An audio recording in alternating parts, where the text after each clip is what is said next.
अस्सलाम वालेकुम। जी, मेरा नाम डॉक्टर साजिद हमीद है।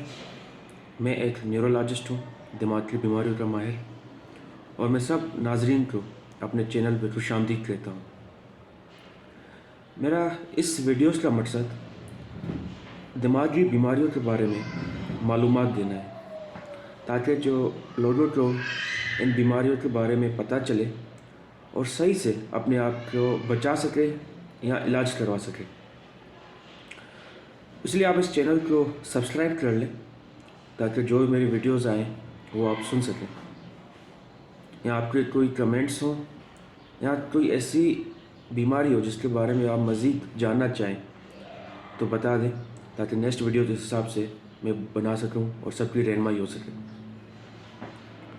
तो आज का जो मौजू है वो है नींद ना आना या नींद में कमी आना, जिसे अंग्रेज़ी में इंसोम्निया कहते हैं। अब ये जो मसला है ये काफ़ी आम है।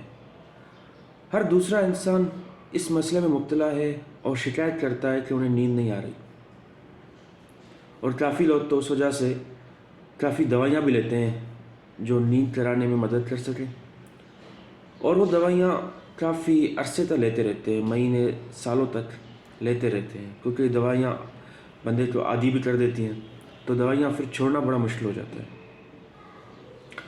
आज के इस वीडियो में हम ये समझेंगे कि नींद की खराबी के असबाब क्या हैं और उनका कैसे इलाज किया जाए बगैर दवाइयों के। एक तो जो नींद ना आने का मसला है वो सबका एक जैसा नहीं होता। वो देखना होता है कि बेसिकली नींद ना आने का मतलब क्या है। कुछ लोगों को सोने जाते हैं तो नींद देर से आती है,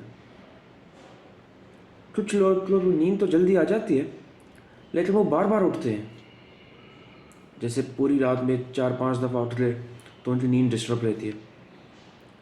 कुछ लोगों को नींद आ जाती है लेकिन वो कुछ घंटे बाद उठ जाते हैं और वापस नींद करने में मसला आता है। तो ये सारी चीज़ें अलग अलग हैं। अब ये नींद का मसला अमूमन होता क्यों है? अब इसके असबाब तो बहुत सारे हैं, पर अगर आप बुनियादी तौर समझें कि रब पाक ने, अल्लाह ताला ने दिन और रात बनाए। दिन में रोशनी होती है ताकि हम अपना काम कर सकें, और जैसे जैसे शाम और रात होती है तो अंधेरा हो जाता है, और वो हमारे जिस्म के लिए सिग्नल होता है कि अभी आराम का टाइम है। इसी तरह एक हमारे जिस्म के अंदर एक घड़ियाल बना हुआ होता है, जो इस लाइट की वजह से जो रोशनी आ रही होती है दिन के टाइम और रात के टाइम कम हो जाती है, उससे मुझे अंदाज़ा हो जाता है कि अभी आराम का टाइम है, अभी जागने का टाइम है। ये जो जिस्म के अंदर एक घड़ियाल बना हुआ है, घड़ी बनी हुई है, उसको सर्केडियन रिदम कहते हैं। अब चूँकि साइंस ने इतनी तरक्की कर ली है कि अब शाम और रात के टाइम हमारे पास आर्टिफिशियल मसनूई लाइट्स अवेलेबल हैं, और वो इतनी रोशन है कि हमारे जिस्म को पता ही नहीं चलता कि किस टाइम रात है किस टाइम सुबह है। उस वजह से ये जो हमारा सर्केडियन रिदम जो जिस्म के अंदर घड़ी है वो डिस्टर्ब हो जाती है, और ये डिस्टर्ब होने की वजह हमारी आदतें हैं, जो हमारे लाइफ स्टाइल चेंजेस हैं, हमारी आदतें हैं। उस वजह से अगर हम उनको ठीक कर लें तो 10 में से 8 लोगों के मसले तो उसी वजह से ठीक हो जाते हैं बगैर किसी दवाई के। कुछ और असबाब भी होते हैं नींद ना आने के। सबसे कॉमन जो सबब है वो ये है कि ज़्यादा परेशान होना, ज़्यादा सोचना। अमूमन आप सब ने देखा होगा किसी का अगले दिन कोई ख़ास इवेंट होता है, जैसे इम्तिहान हो गया, शादी हो गई, तो रात को नींद नहीं आती, क्योंकि बंदा ओवरथिंक कर रहा होता है, यार कल पता नहीं क्या होगा, कल पता नहीं क्या होगा, एंजाइटी होती है, तो उस वजह से नींद डिस्टर्ब हो जाती है। कुछ लोगों को और वजूहत, कुछ मेडिकल इश्यूज़ की वजह से नींद डिस्टर्ब होती है, कुछ लोगों को कुछ दवाइयों की वजह से नींद कम आती है। तो मुख्तलिफ असबाब हो सकते हैं, लेकिन बुनियादी जो असबाब होता है जो ज़्यादातर लोगों में देखा गया है वो सर्केडियन रिदम, हमारी जिस्म के अंदर जो घड़ी है उसका बेतरतीब होना है। तो उसका इलाज भी सिंपल है, उसे ठीक करना है। तो उसके लिए हमें कुछ आदतें अपनानी होंगी जिससे ये जो हमारी जिस्म की घड़ी है, सर्कैडियन रिदम है, वो ठीक हो जाए। वो आदतें क्या हैं? सबसे पहली चीज़ तो ये कि हमें सोने और जागने का टाइम मुकर्रर करना होगा और एक शेड्यूल बनाना होगा कि डेली उसी टाइम पे सोना है, उसी टाइम पे उठना है, जो आपके लिए फिजिबल हो। मिसाल के तौर पे अगर आप रात के 9 बजे सो जाते हैं तो आप सुबह 5-6 बजे उठ रहे हैं, आपकी 7-8 घंटे नींद पूरी हो जाएगी। अगर आप 10 बजे सो रहे हैं तो डेली 10 बजे सोएं, 6 बजे आप उठ जाएं, 8 घंटे आपकी नींद पूरी हो जाएगी। कम से कम 6 से 8 घंटे अनडिस्टर्ब नींद पूरी होनी चाहिए आपकी, अच्छी फंक्शनिंग के लिए, अच्छे काम काज करने के लिए। तो वो टाइम आप सेट कर लें। फिर इतवार का दिन हो, छुट्टी का दिन हो या आम दिन हो, उसी टाइम पे सोना है, उसी टाइम पे जागना है, ये आपने शेड्यूल बना देना है। अमूमन होता क्या है कि जो हफ्ते के पहले 5-6 दिन है वो तो बड़े टाइम से बंदा सो रहा होता है, टाइम से उठ रहा होता है क्योंकि जॉब पे जाना है, काम करना है। लेकिन जैसे ही वीकेंड आया, इतवार छुट्टी का दिन आ गया, तो रात को देर से सोने लग गए, सुबह कभी जल्दी उठे, कभी देर से उठे, नींद पूरी नहीं हुई, तो वो जो रिदम है वो फिर से डिस्टर्ब हो जाता है। तो इसलिए पहला काम तो ये करना है कि इस रिदम को शेड्यूल करना है, एक टाइम पे उठना है, एक टाइम पे सोना है, और हर दिन छुट्टी का दिन हो या ना हो उसको मेंटेन रखना है। और कोशिश ये करनी है कि 6 से 8 घंटे की नींद मुकम्मल हो। दूसरी चीज़, दिन में नहीं सोना। अगर आप दिन में सोएंगे तो आपको रात को नींद नहीं आएगी, तो कोशिश करें दिन को ना सोएं। कभी कभी रात को नींद पूरी नहीं होती तो लोग उसलिए दिन में सो जाते हैं।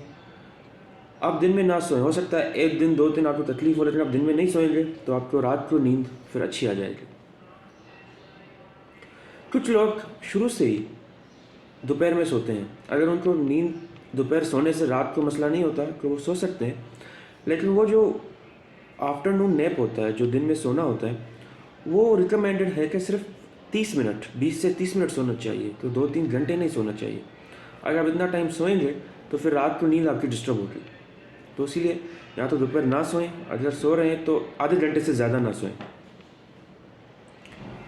अच्छा, जिस जगह आप सोते हैं, जो कमरा है, उस पर लाइटिंग जो है वो कम होनी चाहिए, ज़्यादा लाइट्स नहीं होनी चाहिए। अगर ज़्यादा लाइट होंगी फिर से आपका बॉडी को ये महसूस होगा दिन का टाइम है, तो वो नींद नहीं आएगी। तो इसलिए लाइट्स जो है वो कम होनी चाहिए। वहाँ पे आवाज़, शोर शराबा कम होना चाहिए ताकि आपकी नींद डिस्टर्ब ना हो। अच्छा, जो आपका बिस्तर है, जो बेड है, उस पर सिर्फ सोने के लिए उसको इस्तेमाल करें। उस बेड पे और एक्टिविटीज़ ना करें। और एक्टिविटीज़ मसलन वहाँ पे मोबाइल चलाना बैठ के, वहाँ पे टीवी देखना उस बिस्तर पे बैठ के, या वहाँ पे ही खाना खाना, या उसी बिस्तर पे बैठ के गेम्स खेलना, लूडो वगैरह, या लैपटॉप चलाना, ये चीज़ें वहाँ पे ना करें। क्योंकि जो बिस्तर होता है ना वो सिर्फ सोने के लिए, और उसमें एक कशिश होती है। जैसे ही आप बिस्तर को देखेंगे, अगर आप उसे सिर्फ सोने के लिए इस्तेमाल करते हैं तो आप देखते ही आपको नींद आना शुरू हो जाएगी। पर अगर आप उसी बिस्तर पे दूसरी एक्टिविटीज़ भी करेंगे तो फिर वो जो मैग्नेटिज्म है, जो उसकी कशिश है, वो कम हो जाती है।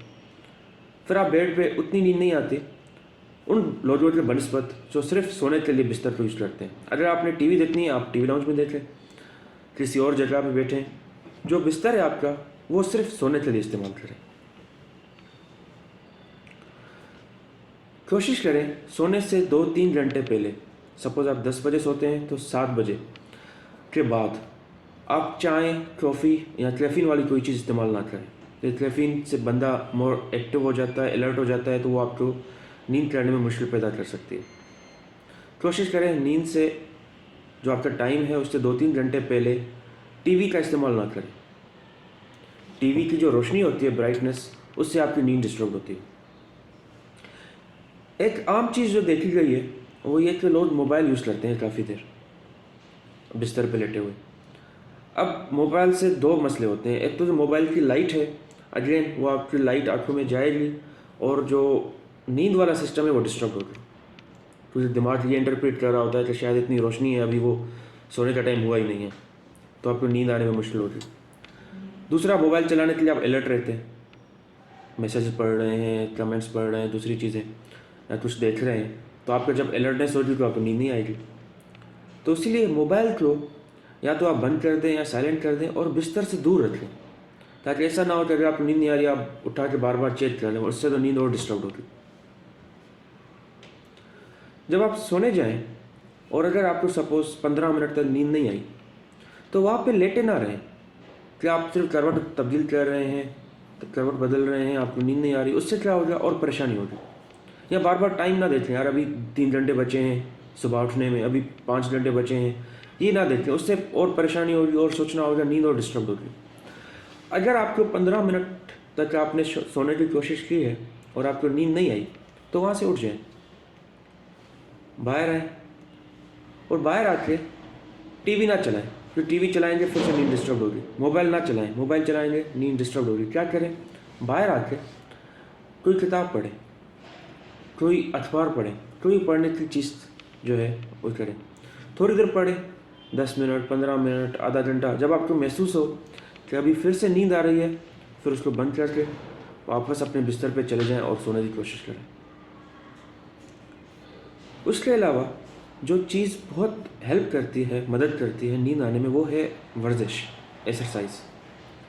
अच्छा, एक्सरसाइज का मतलब ये हरगिज़ नहीं है कि आप जिम ज्वाइन करें या आप स्पोर्ट्स खेलना शुरू करें। अगर आप कर सकते हैं तो बिल्कुल करें, लेकिन एक्सरसाइज का मतलब यही है कि आप कम से कम 30 मिनट, आधा घंटा रोज़ तेज़ तेज़ वॉक करें, तेज़ तेज़ चलें, जिसे हम ब्रिस्क वॉक कहते हैं। आपने वैसे भी देखा होगा, बंदा आपने खुद भी फील किया होगा, सुना भी होगा कि आज मैं बहुत थका हुआ था और नींद अच्छी आ गई। ठीक है, तो फिज़िकली एक्टिव रखें अपने आप को, कम से कम 30 मिनट वॉक करें। इस एक्सरसाइज से तो आपका मूड बड़ा अच्छा होगा, आप में थोड़ी थकावट पैदा होगी और आपको नींद अच्छी आएगी। पर कोशिश ये करनी है, जो वर्जिश है, जो तेज़ तेज़ चलना है, कम से कम वो मगरिब के बाद ना करें। यानी अगर आप 10 बजे सोते हैं तो वही 7 बजे के बाद ना करें, उससे पहले करें। सुबह के टाइम उठ के करें, शाम में करें, मगरिब तक करें। अगर आप देर से एक्सरसाइज करेंगे तो ये भी आपकी नींद डिस्टर्ब कर सकती है। अगर आप पहले करेंगे तो वो आपको हेल्प करेगी नींद आने में और आपके मूड ठीक करने में, और जो आप ज़्यादा सोच रहे हैं, ज़्यादा परेशानी है, उसमें भी वो कमी लाती है ताकि आपकी नींद अच्छी हो। अच्छा, अगर आप कोई दवाइयाँ लेते हैं रात के टाइम, तो उसमें जल्दी तब्दीली नहीं करनी होती, ज़्यादा बढ़ाना या ज़्यादा कम करना ज़्यादा नहीं होता, या अचानक से बंद नहीं करनी होती। अगर आप काफ़ी अर्से दवाई ले रहे हैं तो उसे आहिस्ता आहिस्ता बंद करनी होती है, और उसके लिए आप डॉक्टर से मशवरा करें तो ज़्यादा अच्छा है। अगर इन सारी तदाबीर के बाद, जिसे हम स्लीप हाइजीन कहते हैं, यानी अच्छी नींद की अच्छी आदतें, अगर ये सारी चीज़ें करने के बावजूद आपको नींद का मसला रहता है, फिर आप किसी डॉक्टर से मशवरा करें। और ऐसी ऐसी दवाइयाँ मौजूद हैं जो आपका बुनियादी जो मसला है नींद ना आने का, कोई मेडिकल प्रॉब्लम है या कोई और इशू है, डॉक्टर साहब उसको देखेंगे और उसका हल करेंगे। जब वो आपका बुनियादी मसला ही हल हो जाएगा तो आपको नींद फिर से आना शुरू हो जाएगी। और ये जो नींद की दवाइयाँ हैं जो आप मुसलसल लेते रह रहे हैं, उससे आपको निजात मिल जाएगी। उम्मीद है मुझे आपको मेरी ये वीडियो मालूमाती लगी होगी। अगर आपके कोई सवालात हैं, कमेंट्स हैं, तो प्लीज़ आप हमारे साथ शेयर करें और ये मैसेज दूसरों तक भी फैलाएं ताकि सबको इसका फ़ायदा हो। अपना ख्याल कीजिएगा। अल्लाह हाफ़िज़।